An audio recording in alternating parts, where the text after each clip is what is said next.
Hey, this is a really exciting day. You know, for the last couple of months, a lot of us have been cooped up at home. At Granite Ridge, we try to make lemonade out of lemons, and we've done that, and we've also decided we're going to make some really tasty things because we have a lot of good cooks here at Granite Ridge Builders. We have learned a lot. So we decided amongst the Between the Studs crew that we would have a cook-off. And it's down to two. It's down to Izzy and it's down to JR. So Barely. Izzy, tell us. Yeah, this is good. It was close. This is good stuff. But Izzy, tell us what you're making, and then we'll ask JR. We'll find out who won. All right. Well, I took a recipe from my grandmother, so that should make it win all right. So, okay. But we made some arroz paella, which is starting off with Spanish rice. We added some shrimp that was sauteed. We added some chicken. We did traditional spices with adobo and sazon, and made this wonderful Is he using recipe. bad words? Those are totally clean just words. checking. Okay, Absolutely. And then we have some coquito for dessert. So we'll top it all off that way. Now that's cuisine. That sounds pretty good, but hey, JR, can you top that? I can, and lucky for me that the competition's based on the food itself, not how you say those fancy words that Izzy used. So I did something near and dear to my heart. I did a really traditional Cuban dish. So I got a fluffy white rice that we infused with cilantro and a little lime juice to really bring out some flavors. I did a 5-hour marinated, slow roasted pork. We've got some garlic, we've got some onion, we've got some mojo sauce. I think that sounds like how you said it. We've got some mojo sauce in there. And then we finished that in the cast iron skillet, got some nice crispy skin on the outside for some texture. And then for dessert, handmade empanada dough. We stuffed it with cream cheese. We stuffed it with guava. We baked them off. Oh, man. I think I got this one in the bag. That's all I know. Oh, man. Too much. Wow. Well, I had the pleasure of trying both dishes. You both described them eloquently, and they tasted better than how you described them. So unfortunately, I have to declare this a tie. What? Also, unfortunately, I had a limited budget. So I've got a big trophy and I got a little trophy, and you tied. So I don't know which way y'all want to do this. Are we seriously going with the short jokes again? There we go. I mean, if the shoe fits, Izzy, I think we got to go this way. Well, I think we all can agree we were all winners in this contest, but we have a lot of dishes to do here, and I think Lonnie and I can wash them, but we need some dryers and some people to put some away. The cooks get to leave at this point. We're out. Cooks never clean. I'll help clean you guys. Welcome to Between the Studs. We are Granite Ridge Builders, custom builders serving northern Indiana, northwest Ohio, and also parts of southern Michigan. We have been building custom homes for almost 2 decades, and we're really passionate about what we do. So join us today as we explore the processes, the trends, and also tips that characterize today's new home. Thanks for watching. Well, today's show is going to be all about sinks, and these guys bet me that we couldn't get an entire show, but I am telling you, the most important part of cleaning up has to be the sink, and everyone is super passionate about it. The type of sink that they're going to have, the size of bowls, the types of arrangements. I mean, there's so many options out there, and we have an entire show that we're going to talk about sinks and everything to do with kitchen sinks. So it's going to be super exciting. I mean, I don't know if you've ever seen, but there are sinks in the shapes of margarita glasses or the state of Texas, or I mean, it can be so elaborate, and this is going to be a really fun topic to talk about today. I bet you that we could not do one whole show on sinks, but after you showed us what you've shown us, they're going to want to stay tuned. Absolutely. Yeah, there's a lot to talk about. When you think the typical home has anywhere from 3 to 7 sinks. So that's a lot. It's important. The kitchen sink is really important, but think about your bathroom sink. There's a lot of different styles. You could do a vessel, a pedestal, a trough, an undermount. So see, we have a lot to talk about in this show. And Elizabeth, you started with kitchen sinks. That reminds me of the famous saying, everything but the kitchen sink. Oh, yeah. That phrase really got popular around World War II because they talked about we threw everything at them but the kitchen sink. But actually, that was printed in 1918. That's the first recorded printing of that phrase. It's interesting. I think, Lonnie, you still say that saying, just so you know. That's how old you are. But just like Elizabeth said, we're also putting these sinks in everywhere. For instance, we're doing a lot of morning rooms or coffee rooms, wine rooms we're putting sinks in. So they've become really, really important to today's trend show. So I think this is going to be a fun one for us. But before we get into the trend part, Lonnie and I are going to get into a lot of history there. And right now, the average family goes and uses their sink 40 to 50 times a day. That's they every turn 15 that to on. 20 minutes. Yes, they do. And because we use that so often, that's exactly why people are doing things like the touchless faucets, where you can just reach up there, turn the faucet on and off while you're cooking to make things a little bit easier. And even now with the Amazon Smart Home and things like that, we're doing where you can just say, Amazon or Alexa, give me 4 ounces. Oh, that really works? This is, oh, Look at Hey, Lou, that. when did you change your name to Alexa? I think he fooled you on that one. And with all that's happened recently too, I think we're going to see a return to things like copper that have some antimicrobial properties to them that'll help keep the kitchen nice and clean. Yeah, and you mentioned the copper. Tony, you mentioned stone. There are so many different types of materials that are out there now. And we do have stone options now. We have the copper, so we do take some of that history and bring it into today, but we have a lot of other options too that we'll unpack. But the most popular is stainless steel. And just like in stainless steel, you have to be so careful when you're selecting these because there's different gauges. You can get a 14 gauge, which is super thick, a 22 gauge, which is super thin. Cost is a big factor there, but each of these have pros and cons, and we'll unpack that. We got a lot to think about, to talk about. So, guys, let's get started and let's talk about sinks. I think they're going to want to watch the show. This is going to be awesome. Absolutely. This will be fun. All right. I think you're doing Do history you think first. Lonnie learned anything when he studied the history part of it?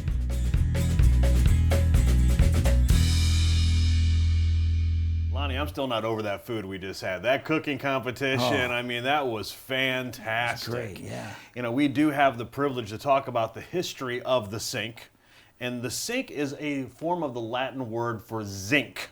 Zinc. Zinc. And they used to call them zincs in the United States. Particularly the German population would talk about zinc, and then we kind of changed it to sink. That's right. And when we started everything off with the sinks, it was basically just a rock that was hollowed out a little bit, could hold the water. Do you remember that? I don't remember just- that. I'm just not asking. quite that old. And then as the sinks evolved with everything, they talked about having to go and get the water from the river, bringing it back. They had different vessels and carriers. Now, the interesting thing that I found is the first modern-looking sink was created by Leonardo da Vinci. Didn't know that. He Okay. he was one of the originators of the first modern-style sinks. And then as we're going through the ages and we get to the late 1700s, early 1800s, that's when they got into the dry sinks, which I understand you're familiar with.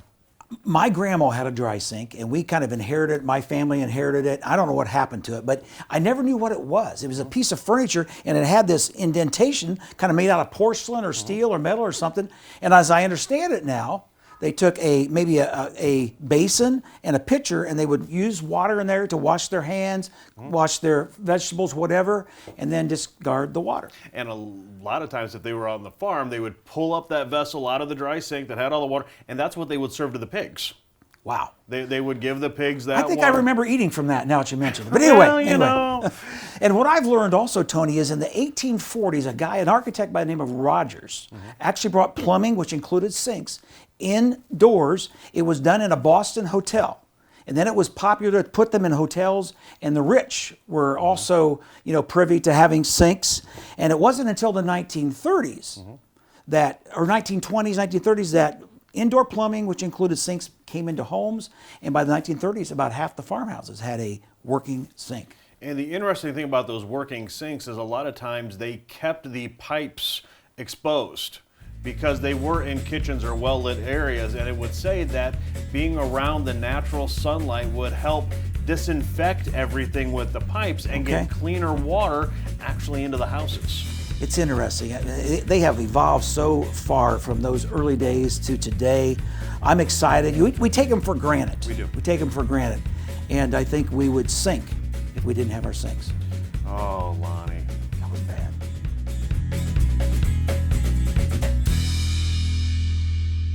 So Kayla, when we talk about sinks in the home, whether it's bath sinks or kitchen sinks, we always talk about colors, types of materials, but how we install the sink and the type is really important as well. It absolutely is. So that's going to be the topic today for our segment, is going to be talking the different types of sinks. We come in, and a lot of the type of sink that has to do with what countertop you have. That's going to be a really important thing, because if you have a laminate countertop, you are going to be typically looking for a drop-in sink.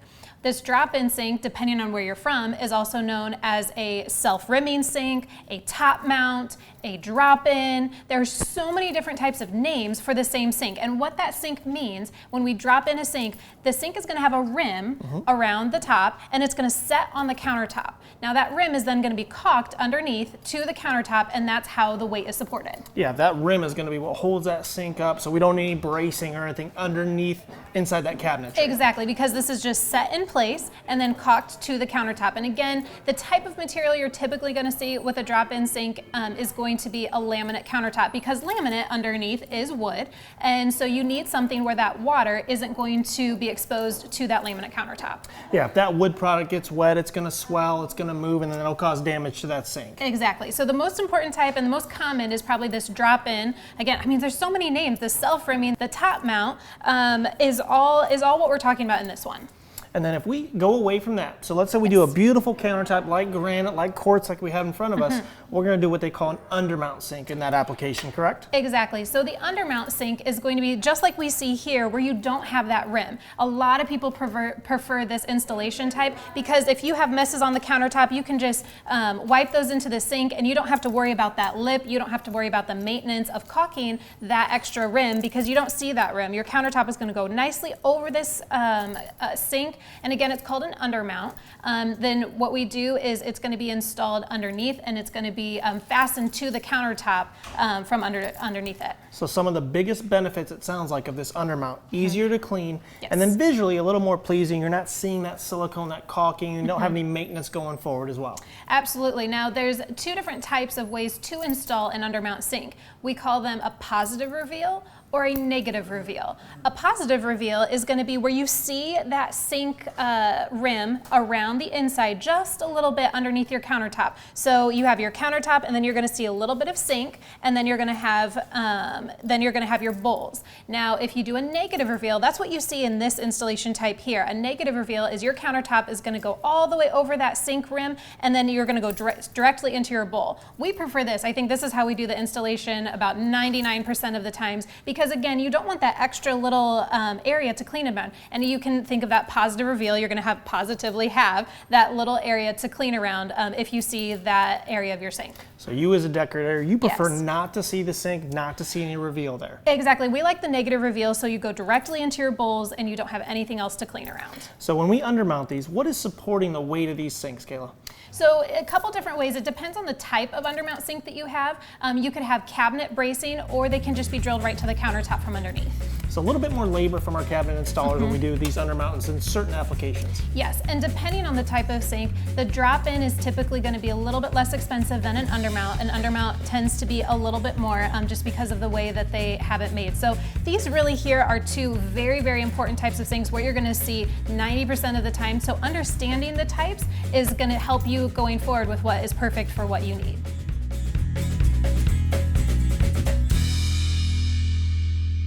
So Kayla, when we're talking about sinks in the home, the next most logical talking point has to be the faucets.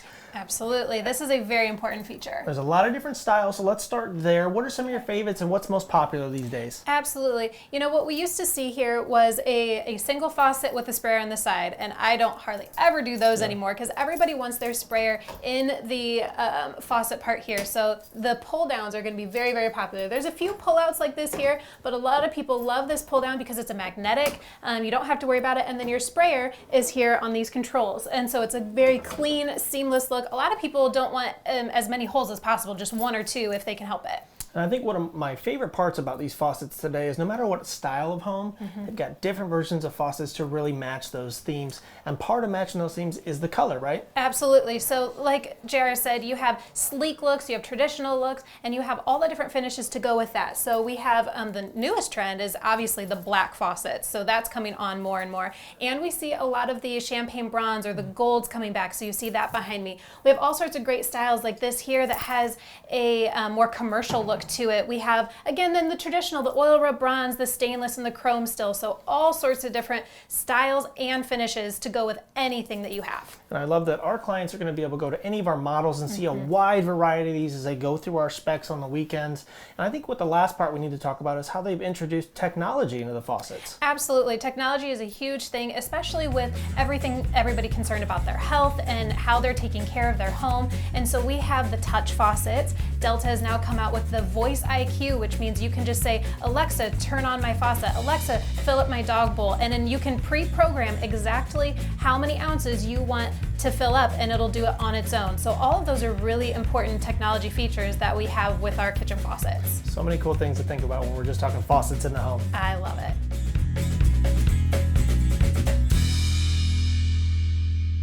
Now, Elizabeth, when it comes to sinks, there's arguably no hotter option than the farm sink.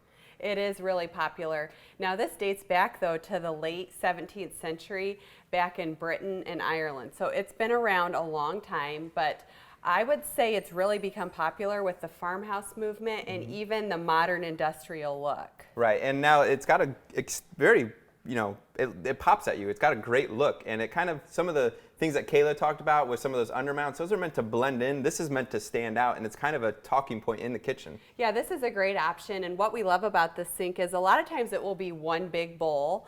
You could do two bowls, but mainly one big bowl. So if you have a lot of big pots and pans, this is a great option. It also tends to be a little bit deeper and a little bit wider than your typical sink. Right, so if you have a large family or like to have lots of gatherings, lots of plates can fit in here before you got to do those dishes. So another reason that somebody might select this. Yeah. Now with any option, there's always pros and cons. Now to this one, probably the biggest con might be the price, because these are a little bit pricier than your typical sink. Yeah, they can range anywhere from $1,200 to $2,400, and it's not just the sink cost. There's some extra steps you have to do with the countertop, and then you have to beef up the cabinet to support that weight, because some of these materials, like this one's a granite composite, but you can get some cast iron that have a lot of weight to them. They do. Now when it comes to the sink, this is a granite composite. Probably the most popular in the past has been your cast iron, and the most popular farmhouse or apron front sink is white. Now we're seeing more colors. As you can see behind us, really the sky's the limit. So you can do something really bright, or you can do something a little duller. The one drawback though with the white and the cast iron is you're gonna have to clean it a lot. And it's a little bit more delicate, and we know how rough we can be with a sink with your pots and pans. So what we show here is a great option. We also have a stainless steel one upstairs, which is a good option. So if you're going more for the modern look, we love that. Probably, I think the biggest plus of this is the ergonomics. So when you're here at the kitchen sink, you don't have to lean as much. So, if you have some back issues or anything like that and you're at the sink a lot, this is a good option. Right, so basically it comes in almost every type of material. It can come in different layouts, like you said. One large bowl is probably the biggest, but it does have some dividers. And it can come in like all those materials. So if you don't like the granite composite, you can go with that industrial look with that stainless steel. So there's a lot of flexibility within that farmhouse type of sink. It is. This is a great option, and we have quite a few of these here at the Granite Ridge showroom to show you. So come on in, and we'd love to talk about this apron front farm sink.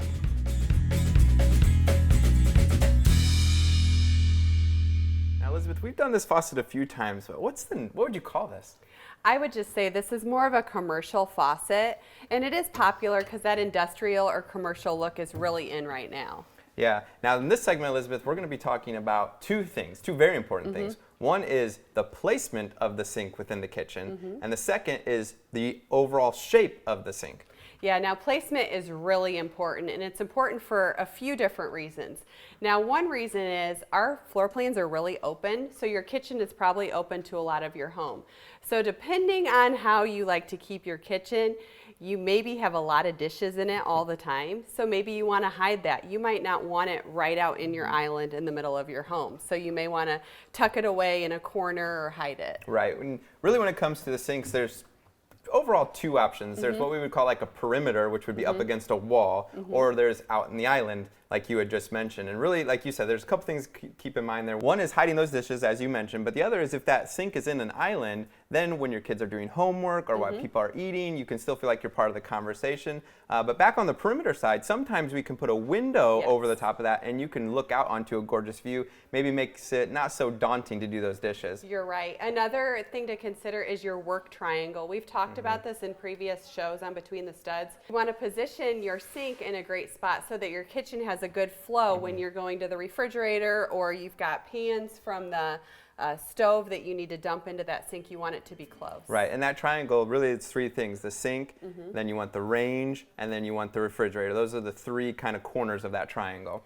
Now, we also had a little debate here before we started the segment, which was your dishwasher. That's another consideration when it comes to where your sink is, where your dishwasher is going to be. So you could have it on the right or the left side. I think it was about split when we talked about it. Another thing to consider is your garbage disposal. A lot of times it's on the right, but some people may prefer it on the left or in a certain bowl. Right, now let's get into some of those shapes of those sinks. Now you mentioned that it can be on the right or the left. Sometimes it will depend on if it's on the smaller basin or the larger basin if it's a split basin sink. Right, there's a lot of different shapes when it comes to a sink, square, rectangular, oval, a custom. Now what I love, I've seen in some fancy homes or even in restaurants, is kind of a trough. So this could extend your whole island, something thin where you could be serving up shrimp cocktail and different things in that. Or drinks. It's kind of like a linear sink, right? Yes, a linear sink. Yeah, and really, again, that shape is kind of a personal preference. You know, behind us here we have a rectangle.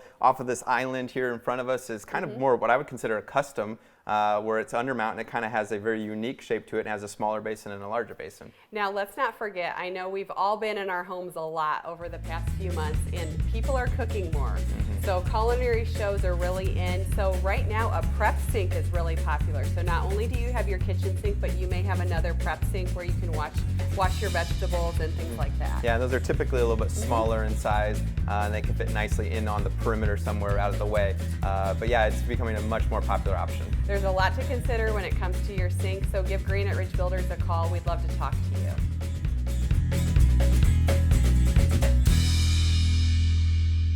When it comes to sinks, everyone has one, at least one in their house, Absolutely. usually multiple. Hopefully. And whenever I'm doing dishes, my kids love to play will it sink or will it float and just throw things in there. But there's a lot other things that we really want to think about when we're looking at sinks. We're going to be thinking about what they're made of, shapes and different things like that. But right now we really want to hit on these different types of sinks. What kind of materials do we really use? You know, I think the most complex out of all the options, but one of the more popular ones, is stainless steel. With stainless, there's so many different categories of that. And we're talking the gauge of stainless. So you have anywhere from a 22 gauge to maybe a 14 gauge, and the lower the number, the better. That's what I always forget, is which way the numbers go. Exactly. So the lower the better. The 14 is going to be the best sink. The 22 is probably going to be, and you'll be able to tell the 22 by it. Maybe it's loud or vibrates more. The great thing about Granite Ridge, our standard sink does have a sound insulator to it, and we use a 20 gauge. Again, there's 18, 16, 14, all sorts of different types depending on if you're doing your top mount or your undermount. So lots of things to choose, and that's probably the most complex, but the best one to understand.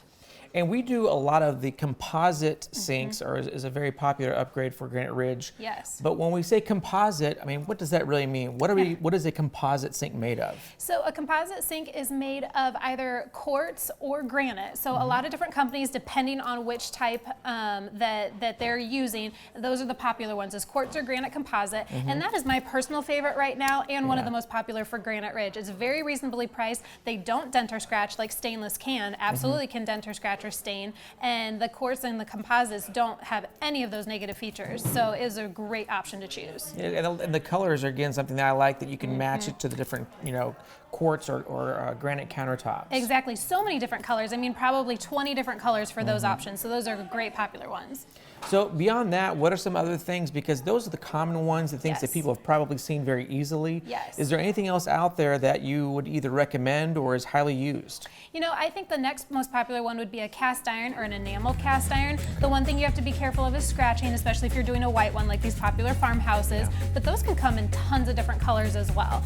So cast iron is a very popular, very durable sink too. And then have some fun with it. You can do your coppers or your glasses or your concrete. I mean, then sky's the limit and you have tons of stuff you can choose from. Yeah, tons of options to choose from, but of course, again, we can tell you that when you come through, we'll help you find the right match for your kitchen.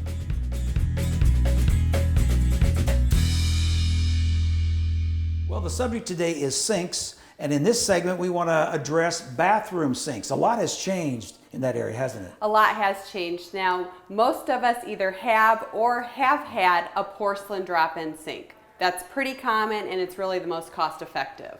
You're right, and we've evolved from there, and now they're coming different shapes and sizes. And at the end of this segment, we're going to address some of the specifics, aren't we? Yeah, there's a lot of neat ideas out on the market. One of the things that comes up in bathrooms is, when can I have double sinks? And we usually use a guideline of approximately 5 feet. Typically 5 feet, and Lonnie, that's probably one of the biggest topics when we're talking about a new home, especially in the master bath. People want a double sink vanity. And what happens is, if you try to put it in a 5-foot space, probably if you're brushing your teeth and somebody's at the other sink doing the same thing, a world war is going to evolve, right? It's just tight. You're correct. The other problem is you lose a lot of your countertop space. So you can do it. You might want to think about what type of sink you're going to do, an undermount or a drop-in, because that'll make a difference, but it's a good thing to think about. Right. And so let's take a little bit of time and talk about some specific sinks that you may find, or you will find today, in today's bathrooms. First of all, you mentioned the drop-in. Elizabeth, what are the benefits there? Well, the drop-in sink, it's typically a porcelain sink, and this is going to be your most cost-effective sink. They do make it in different sizes and shapes. Typically oval is what you see, but the rectangular is becoming really popular. And then there's the vessel, or what we call the bowl sink. And this is a beautiful sink. This is a little more ergonomically correct, so you don't have to bend over quite as far, and they have some really pretty styles that go along with it. They really look cool. And then how about the undermount? The undermount sink is really popular. This is great in your bathroom because you can just wipe your hand over your countertop. It goes straight into your sink, so cleaning is very easy. Love that clean look. And then what about a wall mount sink? A wall mount is a great option for an ADA home. So this is a good option because you can get underneath the sink. All right, and then a pedestal sink? A pedestal sink is great for a small space. It also is a little more decorative. And maybe ADA friendly as well. And then what about the console sink, as we call it, console? The console sink is something we saw maybe more commonly 50 years ago or 75 years ago for a smaller bathroom. Okay, these are some ideas. We've got others. Come on into Granite Ridge Builders. We'll show you our sinks.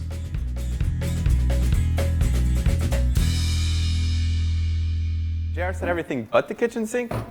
We got everything and the kitchen sink. Ooh, I like that as a new saying. That's a good one. You know, this sink here is a classic sink for sure. The stainless steel bowl, the even sides. But I'm telling you, this might be a thing of the past coming up soon because of all the options that there are out there. Everyone is picking so many different things. I don't know how many times we'll see this coming up. I agree. I know. I've seen this a lot in the past. Your typical setup with your faucet, your hard water faucet, and of course your sprayer. But I don't see many like this anymore. You know, we don't, but what's great to know is that there's so many options, and we have them here at the Granite Ridge Builders showroom to be able to show you all the different types of options that would be perfect for your home.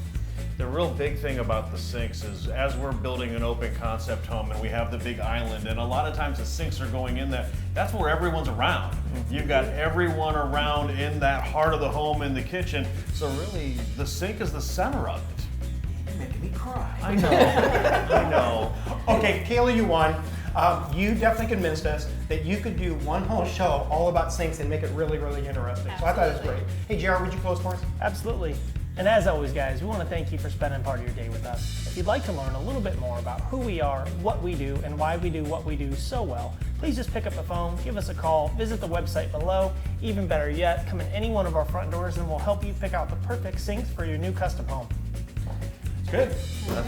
Okay, now guess what? We close the show. Now it's my favorite time, the Izzy highlight reel. You can say, Alexa, give me 4 ounces. Oh, seriously? That works? It's not on. Lonnie, I'm still getting knocked.